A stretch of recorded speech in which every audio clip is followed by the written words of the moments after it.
한 번 더요. 하나님께서 함께 하십니다. 되게 무게가 보셨어. 그런데 회복이라고 얘기할 때 그 회복은 침체되어 있던 것들이 다시 그 본래의 자리로 올라갈 때 회복, 그런 표현을 씁니다. 힘을 잃었던 그런 대상들이 다시 힘을 얻을 때 회복, 그렇게 얘기합니다. 어디를 향해 나가다가 멈춰 있는 그것이 다시 무엇인가를 향해 나갈 때 회복, 그렇게 얘기합니다. 그런데 아주 중요한 건 이 회복을 얘기할 때에는 항상 침체가 있다라는 겁니다. 근데 이 한번 침체가 되면 다시 올라가는 힘이란 그게 쉬운 게 아닙니다.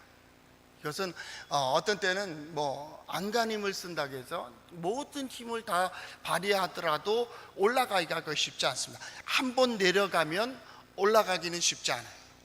그래서 그 올라갈 때의 도움이 필요한 것이죠. 마치 펌프물, 옛날 펌프물이 있었잖아요. 펌프물을 막 펌프질해도 빈 그 관에는 물이 올라오질 않습니다. 그러나 물 한 바가지를 넣으면 거기에 그 물이 도움이 돼가지고 공기를 위로 빨아 올려서 물을 뿜어 올리게 됩니다. 그때 물 한 바가지, 이게 중요합니다. 또 어떤 일을 할 때 막 고비를 넘어갈 때가 있죠. 고비 넘어갈 때 누군가가 딱 붙들어서 고기를 딱 넘겨주면 그 다음부터는 또 힘을, 탄력을 받아서 가게 됩니다.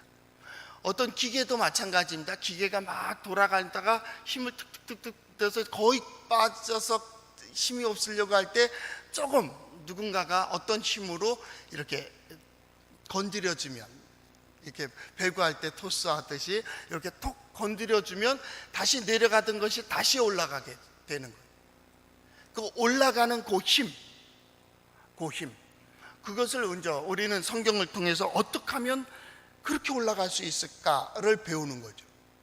그런데 한 가지 중요한 것은 이 회복의 역사, 특별히 하나님의 영광의 역사를 보게 되는데, 능력과 이적의 역사는 우리 힘으로는 되지 않는다라는 거예요.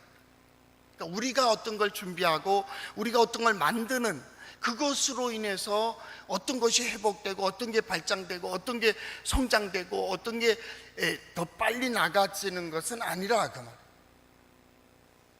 그래서 이 신앙의 회복 역시도 마찬가지로 하나님의 역사입니다. 하나님의 역사. 그러니까 하나님 보시기에 하나님의 역사가 딱 개입이 될 때에 그때 다시 일어날 수가 있는 거예요. 우리는 우리가 할 수 있다고 생각해서 어떤 일들을 해서 무리하게 되죠. 그래서 무리하다 보니까 탈진하게 되고, 탈진하게 되니까 퍼지는 거죠. 그러고 나면 이제 그동안의 수고와 힘든 것들로 인해서 불평과 원망이 생기게 되죠. 거기를 딱 누군가가 멈추게 해주고 누군가가 이렇게 달려가게 하는 조절을 할 수 있다면 그것은 신앙의 탄력을 받을 수 있는 아주 중요한 거죠. 또 우리가 살아가면서 누군가의 그 어떤 작은 도움이 어떤 사람은 크게 성장하는 데 도움이 되는 그런 일들을 볼 수가 있습니다. 회복 마찬가지입니다. 우리가 그동안 4주에 걸쳐서 이렇게 건너뛰기도 했지만은 이렇게 회복을 보게 되는데, 회복의 가장 중요한 것은 하나님의 역사입니다. 내적인 역사입니다. 안에서 역사하는 힘이 있어야 됩니다. 어떤 감동이죠. 그 감동 속에서 이렇게 해야겠구나, 이러고 싶구나, 어떤 소망이 생기고 어떤 도전이 생기는, 이때는 하나님의 역사가 시작되는 바로 시점이 되는 거죠. 그 시점에 그대로 고백, 두 번째가 이제 고백이죠. 감동, 그 다음에 그 감동을 따른 고백이 중요한 거죠. 그래서 맞습니다, 하나님 이렇게 해주세요. 맞습니다, 하나님 이렇게 되길 원합니다. 맞습니다, 하나님 내가 거기에 설게요 라고 하는 분명한 고백이 필요해요. 이 고백은 아주 중요한 것. 오늘 기도도 마찬가지입니다. 어떤 걸 기도할까? 그때는 내게 기도의 문을 열어주세요. 그렇게 기도를 하죠. 하나님의 뜻이 무엇입니까? 내가 어떻게 간구하길 원합니까? 내가 무엇을 향해 나가야 될까요?를 기도하는 거죠. 지금같이 어둡고 혼란할 때에는 더욱 우리가 나가야 될 길에 대해서 우리가 판단하면 그때부터는 오류예요. 오류가 생깁니다. 그래서 결국은 길을 잃어버리게 돼요. 이때일수록 더욱 하나님을 붙드는 거예요. 하나님께서 역사하시기를 어떻게 해요? 내 안에서 나를 깨닫게 할 수 있도록. 우리겠죠? 이 침체로 빠져들어갈 때 사람들이 제일 먼저 나타나는 현상이 기가 막히고요, 눈이 막혀요. 분명히 이 길이 아니에요. 그런데 그 길이 그럴싸하게 보여요. 혹은 길이 보이질 않아요. 또 어떤 때는 들려지지가 않아요. 그러면 이게 지금 위기, 침체에 빠지는 망조가 되는, 세상 사람들이 말하는 망조고요, 망할 징조죠. 그 징조가 되는 것이고, 아니면 길을 잃는 거예요. 그때 들려오는 소리들, 만약에 귀가 어두워지고 눈이 어두워질 때 옆에 와서 속삭임이 있다면 그것은 사탄의 소리겠죠. 그래서 그게 유혹하고 미혹하고, 그래서 그럴 사람이 아닌데 그렇게 흔들리고. 옛날에 그런 사기친 사람들 많이 있었잖아요. 그래서 싼 거 갖다가 비싸게 동네에 다니면서 파는 사람들도 많이 있었습니다. 이게 왜겠습니까? 갑자기 한순간 귀가 어두워버렸어요. 눈이 어두워버렸어요. 그래서 그렇게 나가는 경우가 있습니다. 그러나 중요한 것은 믿음 안에서 하나님을 바라보고 하나님의 뜻을 따라 산다면 하나님께서 그때그때 보여주시는 지혜가 있어요. 이걸 하나님의 역사입니다. 하나님이 지혜로 역사하신다고 눈을 보여줘요. 그래서 사업하는 사람의 고백에 의하면 그냥 작은 걸 투자했대요. 그런데 크게 돌아오는데 기대도 안 했대요. 기대도 안 했는데 거기서 큰 대가를 받았고, 그때 2000년도 IMF 차관 빌려올 때인데 오히려 자기를 접어놓고 이게 그 큰 일들이 닿게 됐어요. 근데 오히려 작은 그 어떤 친구의 그 사업에 조금 지분을 가지고 있었는데 그것이 새로운 길이 됐다, 그렇게 이제 고백하는 것을 들었어요. 그러니까 이게 눈이, 지혜라고 하는 그 눈은 그 열려지는 대로 가게 되어 있어요. 사람들 마찬가지입니다. 그 지혜대로 삽니다. 근데 그 지혜는 우리 믿는 사람들에게는 하나님의 영의 역사입니다. 하나님이 내 안에서 지혜로 역사하세요. 하나님이 내 안에서 능력으로 역사하시는 거예요. 내가 능력이 있는 게 아닙니다. 내가 지혜 있는 게 아닙니다. 그렇다면 나는 항상 지혜로워야죠? 그럴 수가 없습니다. 하나님께서 지혜로 역사하시는 거예요. 들려지게 하고요, 보여지게 하고요. 그 지혜 중에 대표적인 왕이 누구예요? 솔로몬입니다. 솔로몬이 얻은 지혜, 어떤 지혜입니까? 듣는 지혜입니다. 듣는 지혜를 가졌어요. 백성들이 힘이 많고 재판할 것은 많은데 하나님 내게 듣는 지혜를 주세요. 하나님께서 그 귀에 들려지는 해석을 허락하신 거죠. 들으면서 맞아, 틀려. 이게 이제 그대로 고백할 수 있는 것, 그대로 고백하지 못하는 걸 예수님 바리새인들에게 말했듯이 성령 해방, 이렇게 되는 거예요. 속에서는 분명히 그렇게 역사해요. 그런데 이 어떤 이유에서든지 이것을 거부해버려요. 그러기 때문에 실수하는 거예요. 그러기 때문에 흔들리는 거예요. 결국 회복의 역사에 있어서는 하나님께서 그때 남은 자들에게 하나님의 영으로 감동시켜 주실 때에 그때를 해야 돼요. 그렇죠? 우리 공부하는 학생들이라면 내가 이렇게 공부해야지, 그렇게 가는 거예요. 어떤 사람들은 내가 새해부터는 이렇게 해야지, 그렇게 가는 거예요. 그게 하나님께서 우리에게 주시는, 하늘이 내게 주시는 지혜, 혹은 내 안에서 역사하시고 계시는 지혜예요. 근데 그 더 나아가서 그대로의 결단이 필요합니다. 결단하지 않는 것은 아무리 좋은 계획도 필요가 없습니다. 내가 이런 생각도 했고, 그때 내가 그런 생각을 했거든. 근데 그때 내가 그걸 못했어. 용기가 없었다. 이런 표현을 써요. 그렇게 얘기하는 사람의 대부분이 지금 어떻다는 거예요? 힘들다는 겁니다. 그래서 힘들다는 거예요. 계획이 아무리 화려해도 실천되지 않으면, 결단되지 않으면 그것은 효과를 볼 수 없다. 결론이 없다. 그래서 그런 말 있잖아요. 행하지 않은 믿음은 죽은 믿음이다. 그런 표현을 써요. 아무리 믿음을 가지고 있으면 뭐합니까? 그렇게 행하지 않는데. 이게 이제 문제입니다.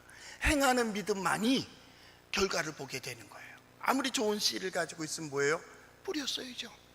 뿌리지 않았기 때문에 문제가 되는 거예요. 또 바르게 뿌렸어야죠. 그 바르게 뿌리지 않으니 다르게 나오는 거예요. 다른 씨를 뿌렸으니 다른 게 나오는 거죠. 이 문제입니다. 오늘 이제 말씀은 이제 생활에 또 관한 문제입니다. 이것은 우리가 할 수 있는 문제들이죠. 우리가 성경에서 많이 나오는 단어 중에 하나가 경외라는 단어가 있다고 했습니다. 이라라는 표현, 그 히브리어인데요. 원래 경외라는 말은 뭐죠? 하나님의 능력을 보거나 배우거나 경험하는 거예요. 하나님의 능력을 경험할 때 겁 없었어요. 그런데 하나님이 이렇게 역사하고 계세요. 그걸 봤어요. 또 누군가를 통해서 들었어요. 하나님이 이렇게 역사하셨다고. 그때 갖는 그 전륜을 느낀다고 하죠.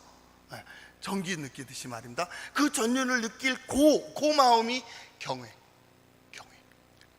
그러니까 하나님을 경외하라 해서 그냥 경외해지는 게 아닙니다. 하나님을 경외하라 할 때는 그 다음에 역사가 있습니다. 너희가 애굽에 있을 때 하나님이 이렇게 역사하시고 홍해를 어떻게 건너시고 광야에서 어떻게 먹이셨다라는 걸 들려줍니다. 들려줄 때 이 백성들은 이미 조상저서부터 들었고 자기들이 경험한 거예요. 그러니까 어떻게 했어요? 그 소리를 들을 때 심장이 뛰기 시작하는 거예요. 뛰죠. 이게 경외라는. 그 경외란 하나님께서 이루신 역사를 보는 거예요. 역사를 듣는 거예요. 또 역사를 경험하는 거예요. 이때 이게 온전한 신앙이 되어지는 거죠. 저는 지금 이렇게 어둡고 혼란할 때 우리 성도들의 삶 속에서 이 하나님의 능력, 하나님의 지혜의 역사를 듣기도 하지만은 여러분의 삶 속에서 경험될 수 있기를 바랍니다.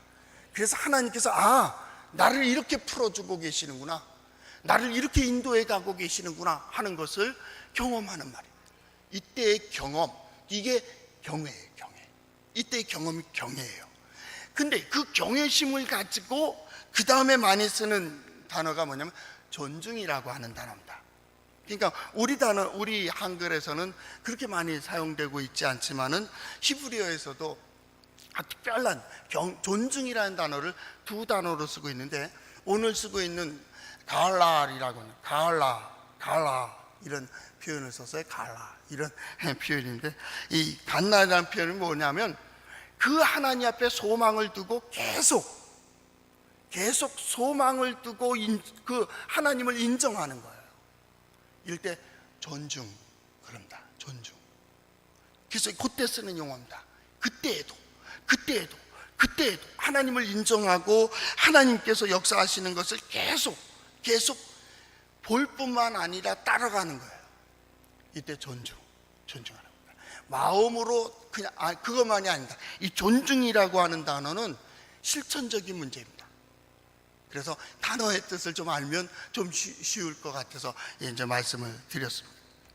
이게 이제 존중이라고 하는 단어죠. 존중.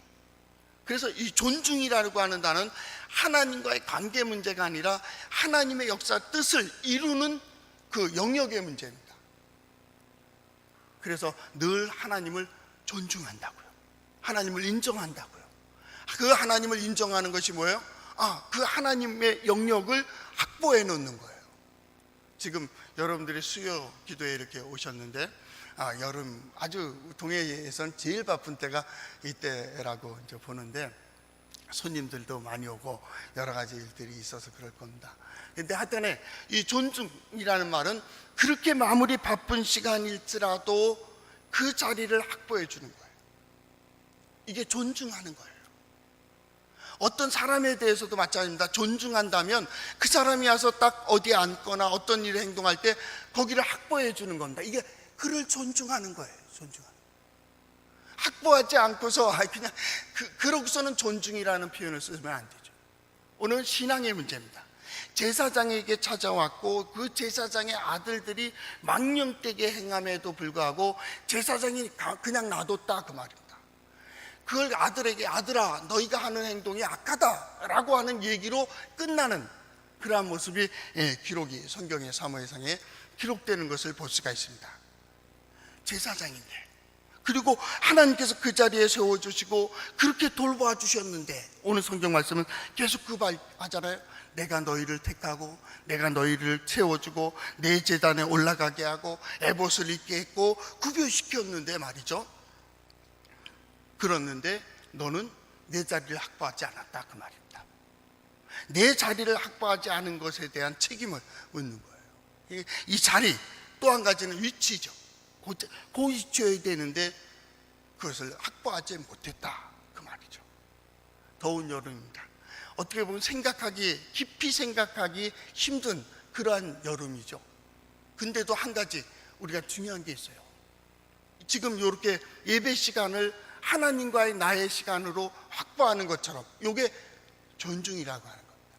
우리의 삶 속에서도 마찬가지입니다. 하나님의 자리, 하나님의 영역을 확보할 수 있어요. 이게 신앙입니다. 어떤 일을 생각할 때에도, 어떤 일을 계획할 때에도, 어떤 일을 실천할 때에도 그냥 그대로 내 생각과 내 뜻대로 간다면 거기 어찌 하나님께서 개입할 수 있는 자리가 있겠어요? 하나님께서 우리 가정에, 우리의 삶 속에, 내 인생 속에서 하나님이 역사하실 수 있는 그 자리, 그 영역, 우리 흔히 말하는 모든 순간 모든 상황 속에서 말입니다. 모든 상황 속에서 그 자리, 하나님께서 이렇게 역사해 주세요 라고 구별시킬 수 있는, 이게 뭐예요? 존중하는 거예요. 오늘 성경 말씀 마지막 부분에 그렇게 되어 있습니다. 나를 존중히 여기는 자를 내가 존중히 여기고. 하나님 입장에서 볼까요? 하나님께서 그 자리를 확보해 주신다, 그 말입니다. 우리는 내가 확보하려고 하니까 너무나도 힘든 걸 하나님께서 확보해 주십니다. 이게 권위입니다. 하나님께서 반드시 확보하십니다. 하나님께서 그 위치, 그 자리에 반드시 세우십니다. 이게 하나님께서 우리를 존귀히 여기는 거예요. 우리를 존중해 주시는 거죠. 존중해 주십니다. 더 나아가서 뭡니까? 나의 나됨을 그대로 인정해 주세요. 이게 하나님께서 우리를 존중 바꿔 말한다면 우리 또한 마찬가지죠. 하나님뿐입니까? 우리 부모님에 대해서, 스승에 대해서, 또 누구에 대해서, 이웃에 대해서 존중과 이어지는, 아마 컴퓨터를 치면은 그렇게 나올지 안 나올지 모르지만 존중과 이어지는 게 배려입니다. 배려. 존중은 좀 더 큰 의미고 배려를 하는 거죠. 이 사람에 대해서 좀 배려할 줄 아는 말이죠. 왜요? 하나님께서 우리를 존중히 여기시고 우리를 배려해 주시는 것처럼 누군가를 배려할 줄 아는, 그래서 어떤 것, 우리 공중 어떤 물건들 쓰고서도 마찬가지죠. 어디서나 쓰고 난 다음에 다음 사람을 위해서 좀 배려를 하는 말이죠. 그런 거 있잖아요. 혹시 이 사람이 젖을까봐 닦아내는 그런 거 있잖아요. 그 휴게소 같은 데 화장실 가면, 우리 뭐 걔도 그렇지만 그 이제 손을 씻게 되면 이게 물이 튀잖아요. 그 남자들 사우나 가보면 사우나 수건들 있는데 거기서 이제 나중에 손을 씻는 곳이 따로 있습니다. 그러면 수건을 갖다 썼잖아요. 이제 이건 집기에다 집어넣을 거 아니에요? 집어넣을 때 손을 씻고는 자기 손을 씻은 다음에 이제 더 이상 내 몸을 안 씻을 거니까 한번 이렇게 훑어서 집어넣는 사람이 있고 그냥 버리는 사람도 있죠. 그게 이제 그런 게 볼 때에는 뭐예요? 그게 배려죠. 내가 이렇게 하면 저 사람이 불편할 것 같다. 그럼 조금 배려하는 거죠. 그렇죠? 이 배려심이 존중에서부터 나와요. 그러니까 이 신앙생활을 한다는 것, 우리 교회가 이 지역에 있다는 것은 이 지역의 질서와 이 지역이 잘 살 수 있는 기회가 되는 거예요. 왜요? 신앙생활은 질서입니다. 배려가 있어요. 여기서 배우는, 하나님 앞에 은혜를 구하는 것처럼 또 은혜를 베풀고 말이에요. 이런 것들이 다 배려죠. 배려. 하나님과의 시간, 특별히 더울 이때 말입니다. 여러분들이 영화를 봤는지 모르지만 불의 전차라고 하는 영화가 있습니다. 그래서 아카데미 최우수 영화 음악상을 수상했다. 그 달리기 선수에 관한 얘기입니다. 이 얘기는 하도 많이 들어가지고 여러분들 잘 알 거예요. 영국의 리텔이라고 하는 선수가 있었는데 100m, 또 400m, 또 800m 당시의 세계 기록 보유자입니다. 그런데 그 선수가 1924년에 프랑스 파리에서 올림픽 마지막 경기가 100m 있었습니다. 결승전. 근데 그때가 주일이었다라는 거죠. 주일이었는데 이 선수가 나라의 모든 국민들의 희망이고 금메달 하나 더 따는 문제인데 그때 이 출전을 포기합니다. 그것 때문에 많은 사람들이 비난을 받습니다. 그래서 100m를 포기하게 되는 것을 볼 수가 있습니다. 그리고 나머지 며칠 후에 400미 경기가 있었습니다. 그때 400미 경기에 참여하게 되죠. 물론 아무래도 이 사람은 100m 경기에 자기 단거리 선수이기 때문에 굉장히 자신이 있었던 사람이죠. 400m 달릴 때 사람들이 그가 달리는 게 마치 저 사람이 저렇게 달리다가 보면 심장이 터지겠다 할 정도로 그냥 너무나도 차이가 나요. 다른 선수들과 너무나도 차이 나게 달리는 거예요. 영화에서도 그런 장면들이 막 나오잖아요. 그래서 불의 전차다 이런 표현을 썼습니다. 그래서 400m의 금메달을 따냅니다. 그때 이제 사람들이 인터뷰를 했습니다. 기자가 인터뷰를 하기를 당신 달리는 모습 보고 사람들이 심장이 터질 거라고 그렇게까지 얘기했다. 어떻게 그렇게 달릴 수 있었습니까? 라고 물어봤습니다. 그때 그 사람이 아주 인상적인 말을 한다. 200m까지는 내가 기억이 난다. 내가 어떻게 달렸는지 기억이 나는데 그 다음부터는 내가 어떻게 달렸는지를 기억할 수가 없다 라는 표현을 썼어요. 아마 하나님께서 나를 들고 가신 것 같다라고 생각했던 것 같습니다. 나중에 가서 이제 선교 목사가 되고 나중에 이제 순교하게 되는데 하여튼 그런 일들을 하게 되는 거죠. 하나님께 그 올림픽 금메달이잖아요. 당연히 따놓은 것 같은 그것까지도 그는 하나님을 존중했다 그 말입니다. 그 시간을 하나님께 드려야 되고 그날을 하나님께 드린다고 하는 신앙 고백이 그대에게 회복 그 마지막 말씀을 드리며 존중이 여기라. 하나님을 존중하라. 하나님을 존중하라. 여러분이 하나님을 경험한 것만큼은 인정하라.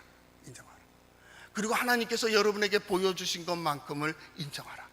그러면 하나님께서는 뭐라고 말씀하십니까? 내가 존중히 여기겠다. 존중히 여기겠다. 이번 여름에 우리는 어쩌면 깊이 책 보기도 힘드실 거고 생각하기도 힘드실 건데 그래도 하나님의 영역, 하나님의 시간, 하나님과의 나의 시간 이것을 다 구별시킴으로써 하나님께서 우리를 어떻게 존중히 여기시는가, 나를 어떻게 존중히 하시는가를 경험하는 우리 성도들 될 수 있기를 바랍니다. 기도하겠습니다. 사랑의 주님 감사합니다. 하나님의 능력과 하나님의 지혜와 하나님의 은총이 있어야 됨을 알기에 3일 저녁 주의 전에 올라와 하나님을 찬양하며 하나님의 말씀을 들으며 하나님께 소망을 가지고 기도합니다. 하나님께서 우리 성도들 한 사람 한 사람을 만나 주시고 하나님께서 감동시켜 이 자리까지 인도하여 주신 것처럼 오는 시간 순간순간마다 하나님께서 붙들어 주시고 손대는 모든 일들마다 하나님의 역사가 함께하여 주심으로 하나님을 존중한 사람, 하나님을 위하여 시간을 구별시키고 마음을 구별시키고 삶 속의 영역을 구별시켜 하나님을 섬기는 이들에게 하나님 예비하신 은혜와 복으로 함께하여 주시옵소서. 더운 여름 많은 사람들이 오고 갑니다. 저들의 모든 길들 속에 하나님의 평강이 함께하여 주시며 특별히 믿음의 사람들 나가는 길들을 축복하오니 저들이 가는 곳마다 하나님의 돌보심과 은혜를 경험하게 하여 주시고 저들뿐만 아니라 이 믿음의 사람들에게 속한 가족들, 자녀, 손들까지 하나님의 보호 가운데 이 시간을 지날 수 있도록 주님 함께하여 주시옵소서. 우리의 소망 되시는 예수 그리스도의 은혜와 하나님 아버지의 극진하신 사랑과 성령님의 감화 교통케 하시는 역사가 이 밤에 하나님을 존중히 여겨 나와 시간을 드리고 마음을 드리고 그 삶을 하나님 앞에 집중하는 우리 성도들과 성도들의 가정과 그 가족들과 자녀손들과 하는 모든 일들 위에 함께 하시기를 축원하옵나이다.